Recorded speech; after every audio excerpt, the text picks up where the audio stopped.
All right, this is going to be a look at the Ravens-Bengals matchup in Week 18, which of course has a lot of circumstances surrounding it in terms of who's going to play for the Ravens, who's going to play for the Bengals for that matter, how the division will be determined pending the Bengals and Bills, no contest designation. But in any case, look, I'm going to look at the coverages that the Ravens played, and I'm going to caution Ravens fans and Bengals fans too that the coverages the Ravens played are not necessarily applicable 100% across the board in terms of being as effective in Week 18 as they were in Week 5 at home in the 1917 win that the Ravens had. Look, the Bengals saw a lot of cover two high safety looks, Tampa 2. Sometimes people call it cover 2, and it's really just quarters with a split field read. But the Ravens did play a lot of Tampa 2. We're going to go through probably about 20 plays here of the Bengals offense against the Ravens from Week 5. Kind of reference some things from 2021 as well. One thing that I always think about with these spread teams, when I say spread teams, I mean teams that are in the shotgun and teams that have 2-by-2 set, is where's the back? Where's the running back? And in this case, the back is to the boundary. The back and the tight end are to the boundary. And certainly Mixon and Hayden Hurst began to get more effective as the game went along. I thought the Bengals, I don't want to say figured out, but they certainly had a better plan on attacking the Ravens mid-late second quarter onward than they did early in the game. All right, so this is an example of how you play in a too high safety structure. You can make yourself somewhat limited to the boundary because you're really stressing the boundary side inside linebacker, which in this case is Patrick Queen. The Ravens generally do line him up to the boundary now, even with Roquan Smith there. Josh Bynes is playing in this video that you'll see. But it really stresses him because you have three potential receivers to the boundary, and you have the three potential guys to cover include the inside linebacker. To the field, you have two potential receivers and then three potential defenders, along with the fourth player being an inside linebacker. The stress on the boundary side inside linebacker is different than the stress on the field side inside linebacker. In this case, he kind of gets picked. Joe Mixon catches an easy pass. Ends up being a short completion to the boundary. With the talent that the Bengals had, you'll kind of take that, right? Another play from early in the game. This is the first drive again. Now the tight end and the running back are to the field. Somewhat different threat. And you can see the Ravens have kind of tried to match it with Patrick Queen being to the field this time. One of the things the Ravens did a lot, and I'll talk about this a little later on, is make sure that they had help over the top of Jamar Chase. Kind of obvious, right? So that you're going to see Chuck Clark roll here. And what that does is it allows Marcus Peters to be a little bit more physical than he would be if he did not have help over the top on this 3rd and 5, 3rd and 4. And the Ravens got pressure. Calais Campbell threw Joe Burrow to the ground, so that helped out the DBs as well. All right, second drive. But already you can see that the Bengals had taken Jamar Chase and put him in jokers to the boundary, meaning put him in the backfield with Mixon. So jokers, in the terminology that I'm aware of, that I was taught, is one running back on the right and the left of the quarterback who is in the shotgun.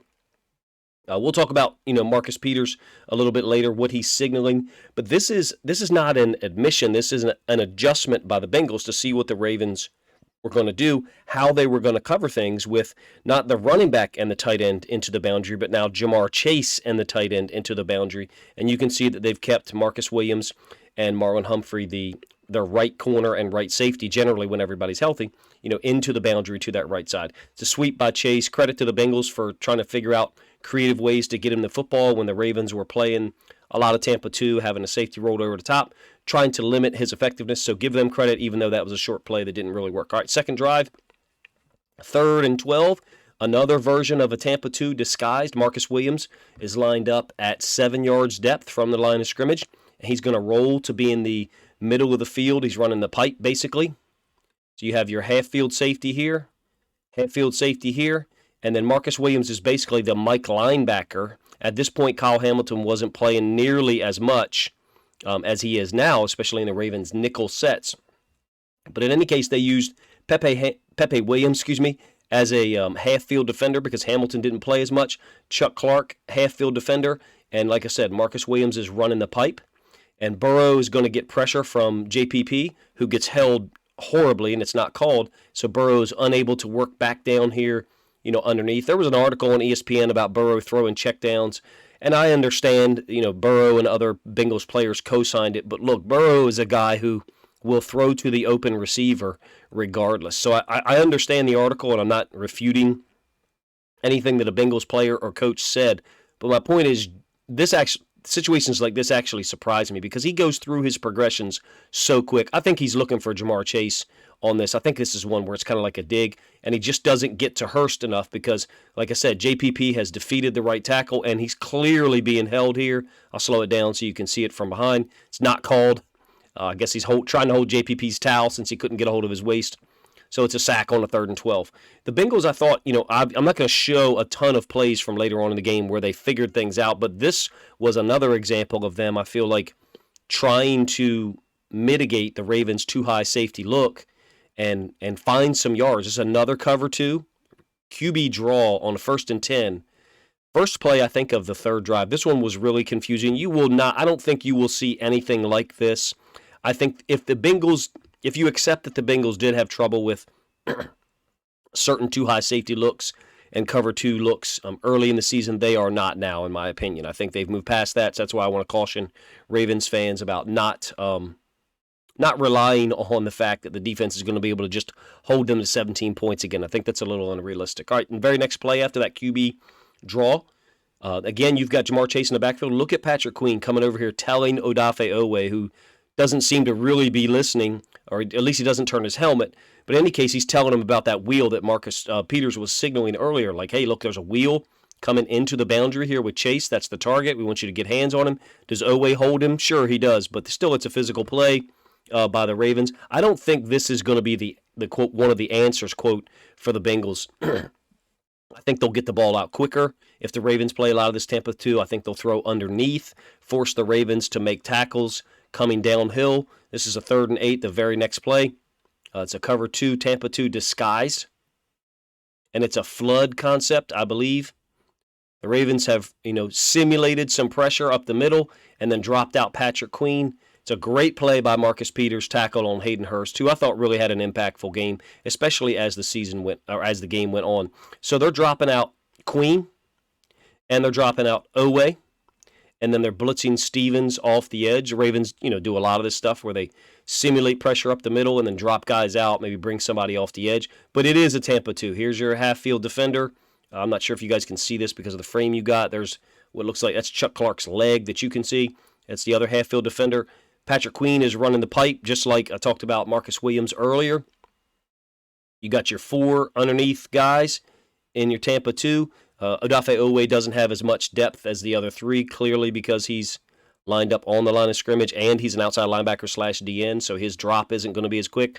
Marlon Humphrey, the bottom of the screen, being real physical with the backside X receiver. I think Sample, is who it is. But in any case, Marcus Peters comes up, great tackle. He played a fantastic game.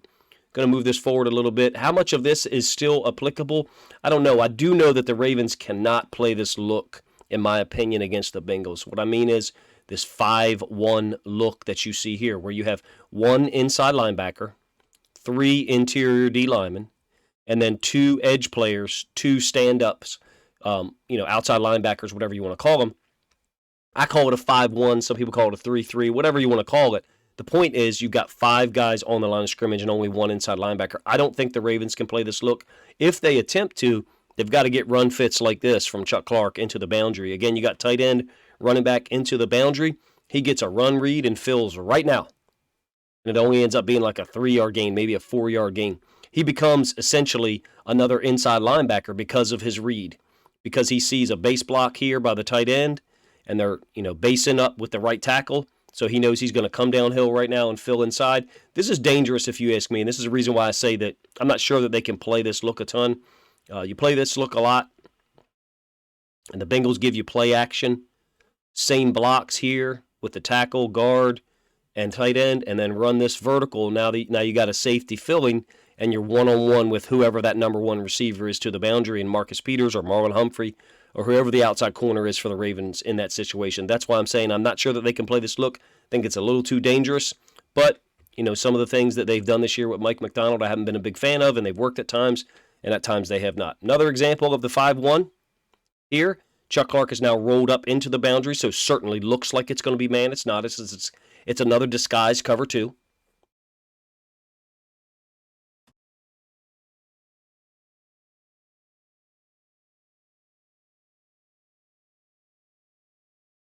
And the Ravens are dropping out both outside linebackers.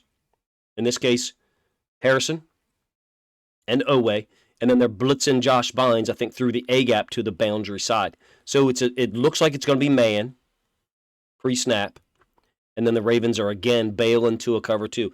If the Ravens give these consistent looks to the Bengals, meaning they play cover 2 so consistently, here's your half-field defender, which I think is Marcus Williams, your other half-field defender, Pepe Williams, and Chuck Clark, who I said was lined up, looking like he was going to play man on the tight end, instead dropped out to be the middle of the field, the guy who would run the pipe on a vertical, from the passing strength side. So it's just another cover 2 version or cover 2 look, disguise. Ravens did a nice job of it. I don't think they're going to be able to catch the Bengals by surprise this much. 3rd and 14, very soft coverage, obviously, and they get a great tackle by Pepe Williams. Look, Marlon Humphrey, Marcus Peters, Pepe Williams played very well that game. I'm not saying that they played above their talent level, but my point is they played extremely well, and I question whether they'll be able to recreate all of that. Now, what they can recreate is the intelligence and the recognition, especially of a guy like Marcus Peters. Look, he's looking directly in the backfield right now. Why? Because he sees this alignment, the tight end and the halfback on the same side in this stacked alignment that has always been a pass formation for the Bengals in the offense that, they run with Joe Burrow, at least dating back to like 2020 that I recall. Great read. As soon as Joe Burrow turns to throw it, Peters is triggered. He's gone. He's coming downhill now. No hesitation. Something in his film study, something in his preparation, allowed him to be able to do that. Just an incredibly intelligent guy along with the athletic gifts that he has. All right. Again, I actually showed you this one earlier. He's getting help here over the top, meaning he knows he's got safety help over the top. Chuck Clark is rolling.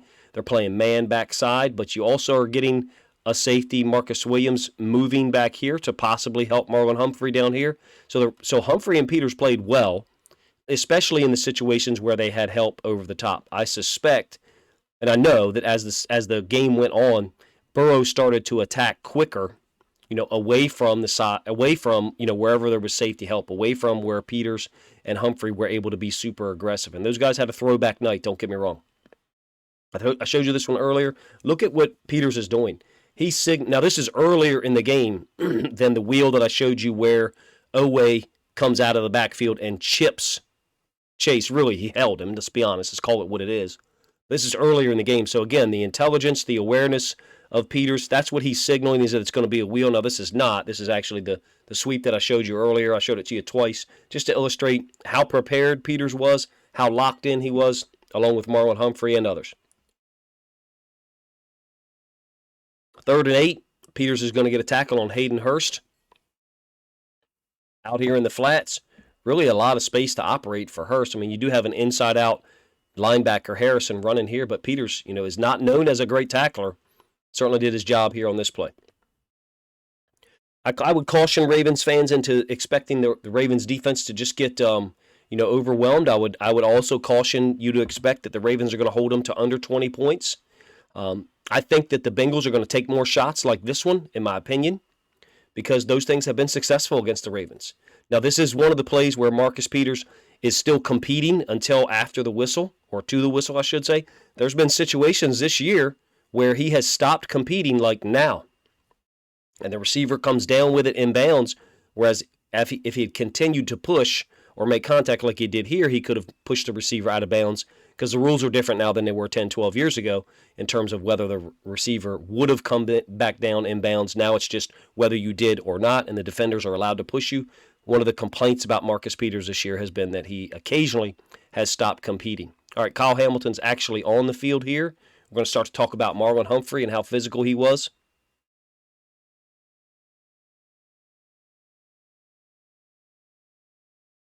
You got the tight end and the running back into the boundary like I talked about. Tight end releasing into the flats. Chase running a vertical. So Humphrey releases that to the safety. I do think that the Ravens are going to do everything they can do to limit Jamar Chase. You can't blame them, right, because of how he scorched them in 2021. Great tackle by Marlon, and he's capable of doing these things repeatedly, consistently. He's a great tackler. He's very physical. When he comes forward against a run or against a short pass like that, He's certainly capable of making big plays. Defensive pass interference called on Marcus Peters. I do think that he set a physical tone with Jamar Chase. They didn't call the first hold. They actually called the trip here, which I don't know how you feel about it. I thought it was a little weak call, but in any case, they did call it there. And Peters is certainly being very physical. He made contact with Chase early in the game in his face mask right after the snap because he was playing like a cover 2 corner. He also tackled him one time, so they had a physical matchup. I think Jamar Chase is going to come out with something to prove, and I think the Bengals are going to look to throw the ball downfield. These back shoulder fades, I think, will be options for them, regardless of whether the Ravens are playing cover 2 or whatever. To be honest with you, a great play by Pepe Williams on a screen here to Jamar Chase. The Ravens were locked in to where he was, whether he was in the slot, whether he was in the backfield, whether he was lined up as the number 1. Quick screen out here. Tackle can't get to Pepe, or actually gets his hands on him, but Pepe's reaction was so quick that he was still able to get there and finish it off for a tackle for loss. Who knows actually, who's even going to play in the game, depending on the Ravens, health with Lamar. Marcus Peters may not even play. I know he returned to practice this week. Who knows what the status of the actual division championship is. I'm not really here to speculate on those things, to be honest with you. I'm just showing you some of the things the Ravens did, if you did not recall, and some of the matchups that I think were important in that Week 5 game, and are still going to be important here. Marlon did a great job, even when he was left one-on-one against Chase. Now, Chase did catch some balls against him, don't get me wrong, but Marlon was very physical, clearly, got hands-on downfield here, impedes the route by Jamar Chase. But Jamar Chase in that back shoulder fade is difficult for everyone to defend, and him and Joe Burrow have a great connection with it. He got the running back into the boundary, chipping and then releasing, so they've really isolated Marlon here. You got Chuck Clark into the box, or into the boundary, I should say, lined up like he's going to guard the running back, so you clearly have man here. I think Geno Stone is on for the Ravens with Kyle Hamilton because Marcus Williams is out. He's already been injured at this point. Remember, I think he broke his wrist. But it's a great throw by Burrow, great catch. Anytime there's no safety anywhere between the top of the numbers and, a little bit outside the hash, this is a possibility for the Bengals to attack with T. Higgins, with Jamar Chase. One of their other receivers is also pretty big and I think very, very capable. I'm not talking about Boyd. But this is the danger of not playing the Tampa 2, of not playing some kind of coverage where you have a safety who can react horizontally, laterally to the sideline, and you have a corner who's got outside leverage to be able to stop something like this. Whenever you're playing man against this Bengals team, or even cover 3, it's a danger that the back shoulder fade stuff, he can just throw it up. And it's not to say he's just throwing it up and there's no rhyme nor reason to it. It's strategic. It's coordinated. It's practiced between him and the receiver. They read it perfect. They read it excellent. And Burrow delivers the ball where he needs to. If the Ravens were to somehow figure out a way to hold this Bengals team to 20 points again or less, that would be a tremendous accomplishment, especially because of how limited the offense has been recently. Think about the game last week against the Steelers where the Ravens defense really, wore down. I personally didn't think they played well throughout the entire game, but they wore down because the offense's absolute ineptitude in the second half, where the Ravens offense at least was able to generate a touchdown in the first half, even get a field goal, 2 field goals along with that, I just think that it would be a tremendous accomplishment for the Ravens to come out and somehow figure out a way to limit this team. In order for them to do that, their DB core is going to have to play fantastic. They're going to have to be able to play multiple coverages and not be as simplistic as they were in the Week 5 matchup. Hopefully I was able to present to you. This is basically film from the first 5 or 6 possessions, I believe, with a couple of plays from the 7th possession when the Bengals kind of started to figure things out and utilize Hayden Hurst, run the ball with Joe Mixon. Certainly going to be a big loss for them not having La'el Collins at right tackle, but I think the Ravens got their own personnel issues that are a little bit more significant. Let me know what you guys think of this video. I'll have multiple previews coming out, prior to the 1 o'clock game on Sunday. It'll be a tremendous matchup between 2 AFC North teams that have already qualified for the playoffs, and who knows what their strategy will be. Let me know what you think of the video, what you think the Ravens and Bengals strategy will be in terms of the players that they actually deploy and allow to dress and play in the game on Sunday.